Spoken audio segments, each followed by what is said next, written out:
Hey everybody, Riot Mort here, and it is time for the patch 16.4 rundown. Now, normally I'd be joined by Tim, but unfortunately in my rush of getting home and not pressing the buttons right, we ended up recording a patch rundown that looked like this. With patch rundowns, I'm joined by Tim. Tim, how you doing? As you can see, Tim has no audio. That's my fault. So if you're wondering why Tim isn't here for this, it's because I didn't want to force him to record a second one. That's my bad. I'm owning up on that. Sorry, Tim. So instead, you get stuck with a second one of just me. I'm going to run through it solo. I'm going to cover a lot of Tim's notes as well, but definitely want to make sure Tim gets credit here. You know, good patch on Tim's side, but that's my bad. So anyway, here we go. Here's the actual rundown. Sorry about that. Patch 16.3. We launched that. Acel ended up being dominating. We had to B-patch it, you know, nerfing him, buffing Bilgewater. After that, we ended up in generally a pretty good spot until the end game. After the end game, what would happen is 3-star forecasts became the big thing, and everyone, especially at the highest elos, with everyone doing it, enabled each other and became a little rough. We're recording this on Friday. You would have seen, you know, at the tournament how many there are.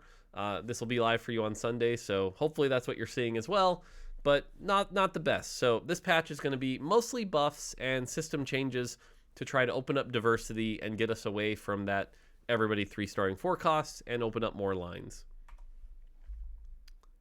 On the system side, level 7 odds are going to go up for 3 costs by 3% here. This is if you try to reroll things like Draven or LeBlanc or Jinx or things like that. It will be more consistent. Right now, it's just a little too risky to do this. So hopefully this will help 3-cost reroll be a thing, as well as some buffs that they're getting a little later. In addition, we talked about how there's a big tension sometimes where you hit level 8, you do your roll down, you get your comp, and then you're left with a decision. Do you go to 9 to try to get the 5 costs, or maybe do you try to greed it and not even do your level 8 roll down and skip to 9? So there's a tension there, and we thought we were in a pretty good spot, but with some of the econ augments in general, we had nerfed it last patch, and that ended up being a mistake. You know, we own up to that. So in addition to some of the augment nerfs that you're going to see a little later, we're going to be pulling that back. So you're going to have, it'll be 8 XP cheaper to go to 9. So that's going to be the thing. So hopefully that will enable more people to go to 9 more often, get them some of those 5 costs, a few that have been buffed as well. And so that should be a line. And then finally, on the unlock changes, Kennen, this will make it a little easier to get Kennen if you're not literally playing Vertical Yordle or Ionia. So 1 less star level required. And then for Bilgewater, after the Serpent nerf with Tempo Bilgewater, Tahm Kench is coming online just a little later than we'd like. This should help Vertical Bilgewater, as well as it's just fun to get an early Tahm Kench and start feeding him. So hopefully this helps get Tahm Kench out there and make him still very fun to play. On the trait side, Ionia, Path of Blades, we're trying not to go too big a buff here because this stat in particular can get pretty variant. Like especially it can like chain on itself pretty hard. But it is going to get a small buff at 5 and 7, so that if you see this line, you don't feel like you can't play Yunara. Should help. Gunslinger is a trait that never really felt worth actively pursuing. So we're going to give it a 2% buff at 2 and a 5% buff at 4. This will also be a buff to champions like Misfortune, Senna, but even Tristana. So hopefully that makes these a little bit more playable. And then Piltover. Piltover has been seeing some play. We're trying to do some very light touches here to Piltover. So Blast Shield, for example, which has kind of been the go-to pick at 2 now, is going to get nerfed by 2%. Very light nerf, not trying to like remove it.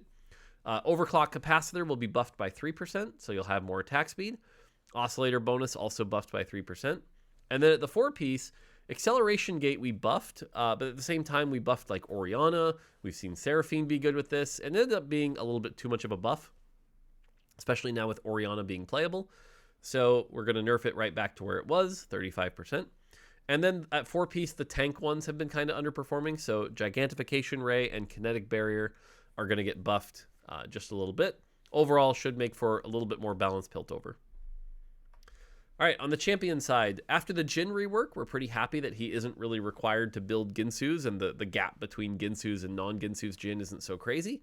That being said, he ended up tiny bit weak here, so he's going to get about a 7% buff to his spell damage. Should be pretty good. Sona, man, I wish we didn't have to do this change. I feel like Sona has been a really healthy 1-cost reroll, but the heal is just a little much for Vertical Demacia. The amount of effective health they're getting from it just ends up being too much. It stalls out fights in kind of an unhealthy way. So again, going with the very lightest heal nerf we could. If Sona reroll somehow becomes unplayable, promise we'll buff it back up. But we just wanted to bring that down a microscopic bit on only the heal. No damage nerf or anything like that. Just so that fights actually end and Garens can actually be killed. Bard reroll. We want Bard reroll to be a thing that you can play. And it can at lower elos, but at high elo, not really. So he's going to get a bit of a spell damage buff here. It's nothing too crazy, but even at 1 and 2 star, should help you stabilize a bit if you want to go down that Bard line. Tristana. No one really rerolls Tristana. Tristana is totally fine as a high pace option. Play Yordle, move the items later. But 3 star is not really that good. So 3 star is going to get a bit of a buff here.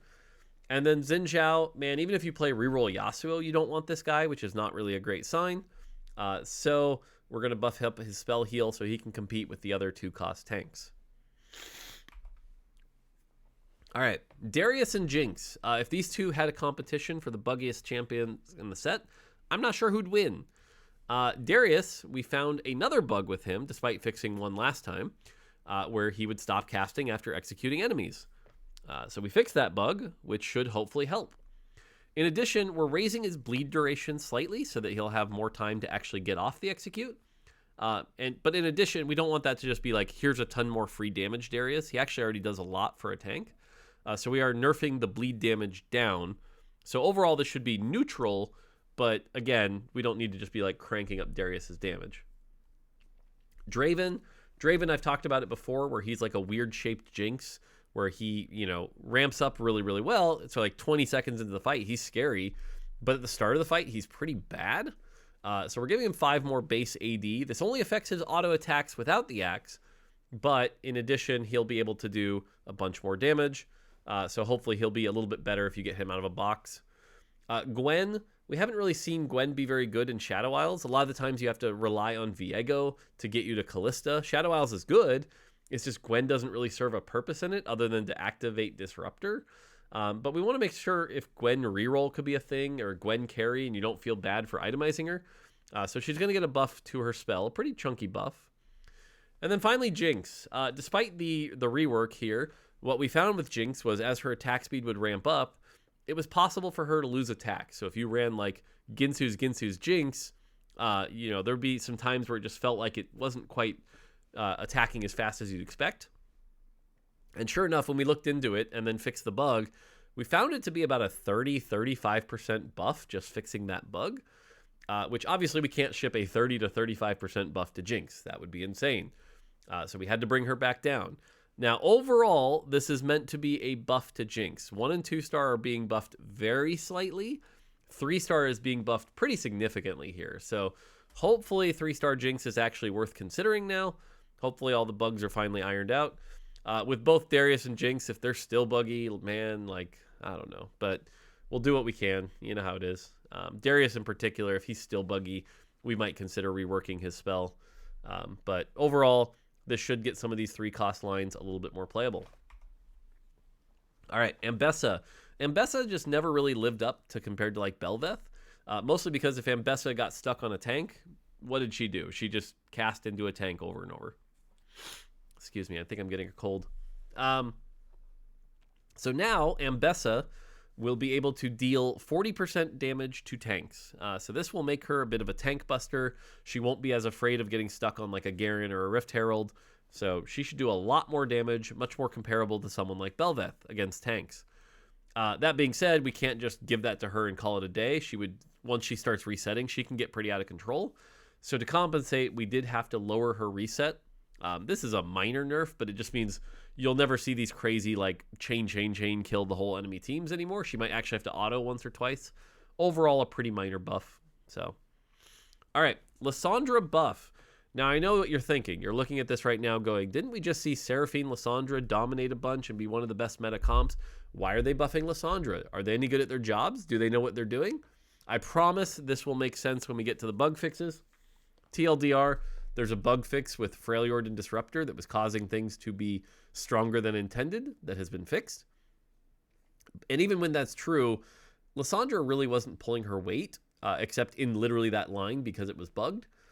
So Lissandra is going to get a bit of a buff here, so she can be more of a carry outside of lines, literally in that bugged interaction. This is why Disruptor Lissandra ended up being a bit too strong. Again, it was specifically if you had Freljord active as well, but that's why Lissandra gets a buff. I promise we're not crazy. Rift Herald gets the world's tiniest nerf here, just to get him back or get her back on track compared to like Garen and Braum.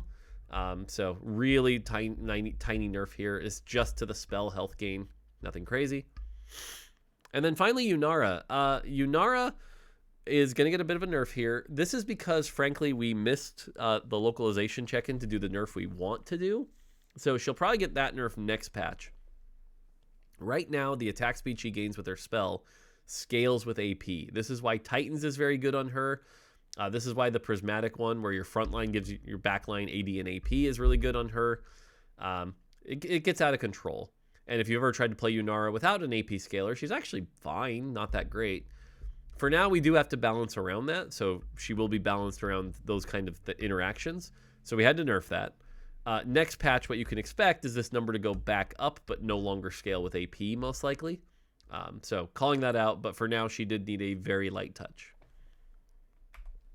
On the 5-cost side, Aatrox gets a buff. I know there's a 2-star red number here, but that first number is, even with 2 Slayer active, as Tim pointed out in the version that had no audio, that is a buff even to 2-star. 1-star was also pretty inconsistent, so this is also a buff. But basically, we're going to incentivize you even more to equip those Omnivamp items onto Aatrox and be rewarded for it. And so Aatrox will continue to get buffed up. Ornn was a big ball of health, true, but really not that scary of a big ball of health. So he gets to be a ball of health even more now, especially if you get a 2-star and equip him with some artifacts. Because remember, that 600 gets multiplied if they're artifacts, so he can have a lot of health at 2-star. And we were kind of tired of his spell, like, literally doing nothing. So remember, this spell hits the backline, so a 5-second chill on the backline should actually be pretty valuable. Hopefully any lines that are willing to play Ornn should feel pretty good about that. T-Hex. This is a lot of text to not really say a lot, but basically with T-Hex, he's close now. We're getting close. But this is going to be more damage on the first target the spell hits, but the same damage from missiles and the second targets that the spell hit. So basically, T-Hex should be better at getting through like a Garen or a Rift Herald, but not just burst down the back line even more. That's all those first 3 numbers say. And then second, it feels like T-Hex was very, very dependent on getting a 3-star that he could eat to get those full stats. And so we're trying to lower the gap between eating a 1 and 2-star and then a 3-star. So all the fighter, marksman, tank, and assassin 1 and 2-star numbers are being buffed so that you can get more stats out of eating those. And now if you play Piltover, the normal like go to 8 with 2 of them, find a Seraphine, and get T-Hex on 8, it should be a little more viable. Finally, Silas. Silas is really, really close. But we, and Tim brought this up, is that we might have to change his unlock condition. There's the world where that might be the case. But for now, going with a light bit of damage buff to his Cataclysm and his Demacian Justice, hopefully make him more playable. But again, if that's not enough, we'll have to go from there. So, sorry, again, this cold. Aurelion Sol. Aurelion Sol is really, really close now after the B patch. I think he ended up a little weak, but this isn't actually meant to be a big buff or anything. Really what we're talking about is the difference between playing like 6 Targon to try to get stacks and playing 4 Targon but 2 Arcanists to get more AP to do more damage to do more stacks. It was actually not correct to play Targon, like at all. And don't get me wrong, the stronger comp should be the one without Targon, but if you're trying to build stacks, it should be play Targon. And so this is meant to sort of help 1-star Aurelion Sol start to get some of those stacks if he's willing to play Targon. To compensate for that, though, we are going to make him take a little longer to get that true damage and the meteors, the high cap. And then the black hole basically wasn't really possible to hit. Even in the most insane high roll games, it just wasn't there. So after the tuning, we're lowering that by 100 to at least make it possible. So again, overall, I don't expect this to move the needle that much on Aurelion Sol. Maybe just a light buff at most. So, all right, some small changes. Fizz gets a tooltip change to say that it shows this isn't a behavior change. It's just showing you on the tooltip that he prioritizes non-tanks and non-fighters. So clearing that up. Galio gets a buff in that his spell can now critically strike if you have a JG. This isn't like inherent or anything, but there was a bug that prevented that from being true. So now if you want to run adaptive Jeweled Gauntlet, great, be my guest. And then Rise had a bug where if his spell was heading towards a target and they died, it would fizzle. This could lead to some inconsistency issues with Rise. So we are buffing, if we fix that bug, which technically is a buff to Rise, so calling it out as a consistency buff for Rise. All right, items and artifacts. Gargoyles has been kind of underperforming. People haven't been excited to build it, especially compared to like Steadfast and Spirit Visage. So it's going to get 5 more armor and MR to hopefully help it compete. Gnasher's Tooth. Gnasher's Tooth was at 15 AP last patch, and we got a lot of feedback. Why would I ever build this? This item's terrible. We gave it 5 AP, which was a decent-sized swing, and all of a sudden everybody was building Gnasher's JG on everything, and nothing else could compete. Which shows you how tight item balance is right now, where 5 AP can make something go from unbuildable to best in slot on everyone. But we're going to pull that back, so it's going to be 18 AP instead of 20. So hopefully that makes it a little more comparable to Shojin's and Blue Buff, instead of just always build Gnashers. Warmog's armor just isn't as exciting as it used to be, and so the HP is going to go from 15 to 18. So hopefully Warmogs will be a little more exciting compared to those other tank items. And with all the Radiant versions, again, we're just following the format where they're double the item, so no big deal there. Then on the artifact side, Aegis of Dawn and Dusk underperforming. They get 100 more health. Hull Crusher, 10 more armor and MR. Mogul's Mail, if you get that early and can have long fights, you might generate an extra gold with another second. And then Sniper's Focus is the only big change here. 5 less AD and AP, so you'll do a little less damage, but 3 mono regen to compensate. So you can now put this on like casters and have bigger spell damage. So technically this makes it a little worse on like Yunara, but better on someone like Lux, for example. All right, sorry, I can get through this. Second time recording it, really great.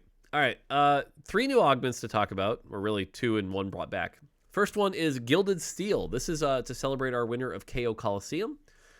This is gain 3 non-tank 5-cost champions, so you're not going to get like Ornn. If you field a 5-cost champion, your 1 to 4-cost champions gain 8% durability. So this is to celebrate the way he won with like 5 costs and Juggernauts. And so you can use this. Think of this kind of like a different type of duo queue. Instead of 2, you get 3. But instead of items, you get this 8% durability buff. You can buff up like your Braum, your Rift Herald, stuff like that, as well as the rest of your team. So it incentivizes you not to just build gates off of that, but you know, you can come up with some cool comps that get that extra 8% durability. Trials of Twilight 2. We hear you guys who are trying to finish your Lore Finder that even just seeing the Zaheen augment can be kind of a challenge. So we're adding another opportunity. So at least in like Prismatic opener games, you might have a chance to see him. So this is going to be gain 2 Zhenjiaos and a Bloodthirster. So that will help you stabilize a lot better. Other than that, it behaves the same. You have to 3-star him. You have to wait 5 combats, and then you get him. Sweet. You also get some lesser duplicators along the way to help you out. Overall, it's generally the same augment, just more opportunities to get it. Cool. World Runes, it's back. World Runes was a pretty hard-to-play augment for a lot of our players, and our higher elo players had figured out how to play it perfectly, and it was pretty overpowered. We're simplifying it a lot. The augment's design is meant to be, here's a chance to play Rise and play him even stronger than normal. So you get 2 emblems, great. And then you gain 2 XP per player combat, increased to 4 if you have 4 or more region traits active. So if you can build a Rise comp, it will help you quickly accelerate to 9, get that Rise, play Rise. Not a cash out trait, but a lot simpler for our players, hopefully. All right, and then from there, it's a lot of very light balance changes, either on augments that no one's really been finding exciting, or lowering econ across the board a little bit. Ascension, This is meant to be a buff. It's less damage, but it happens much earlier. So Ascension is meant to be a buff here. If it's not a buff, we'll buff it more, but calling it now, this is intended to be a buff. Rumble Hero Augment does okay at the lowest elos, but nowhere else. So Rumble Hero Augment, gonna get a buff. Chaos Magic, this augment's been bad for a while, and we need more time to cook on it, so it's been temporarily disabled. Efficient Shopper, this additionally grants 4 gold now. Sweet. Commerce Core, this has been one that, especially with the 3-star 4-cost meta, has been good. So 6 there. 6 more rerolls, but 2 less per turn. Epic Reroll, that's a roll down. That's another one that's been enabling 3-star 4 costs, 3 less rerolls. And then Indecision 1 and 2 definitely helped that econ situation. So lowering their gold 3 and 4. And one more note for Trials of Twilight 2. This is actually, if you're curious why we're adding this is mostly because of Kent. Kent hasn't finished his lore finder yet, so he made the time to build this. So you can all blame Kent for this. So, sweet. All right, Jeweled Lotus 2. Kind of the overperforming combat augment right now. So it's getting lowered 10%. Living Forge, 1 less turn per artifact.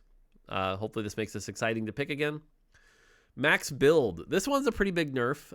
Max Build was doing some pretty wonky things with 5 costs, where you would use the rerolls, duplicate your 5 costs like Volibear or Aurelion Soul, and then go from there. So now you get 10 rerolls up front. You have to wait 3 turns for the first duplicator. Then on 6-1, you get your second duplicator, but no 10 rerolls. So pretty chunky nerf here to Max Build. On a Roll, this is an augment that our high elo players had learned to turn into a turbo good augment on 2-1 with some really silly optimizations. So we're disabling it on 2-1. We don't need it being optimized like that. On 3-2, it's a little healthier. So for now, it will exist on 3-2.